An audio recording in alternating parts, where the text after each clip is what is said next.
என்பதை தெரிந்து கொள்ள வேண்டும் என்பதற்காக என் வீட்டில் இருக்கிற மோடம் உட்பட எல்லாம் பறிமுதல் செய்யப்பட்டிருக்கிறது.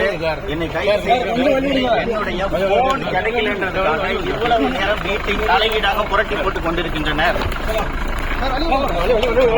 காரணம் கையாளாதது திமுக அரசு.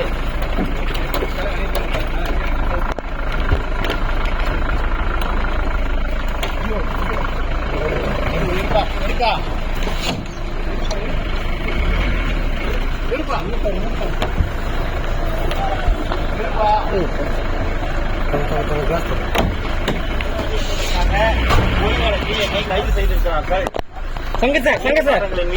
நீதிமன்றங்களின் மீது எனக்கு நம்பிக்கை இருக்கிறது. ஜிபேல எங்க எம்ப்ளாய்க்கு 91,000 ரூபாய் பணம் அனுப்பிச்சிருக்கான். அதை நான் மிரட்டி வாங்க சொன்னதான் இந்த வழக்கு பதிவு செய்யப்பட்டிருக்கிறது. என்ன சார் பத்திரிகையாளர் செல்போன் கொடுக்குறீங்க?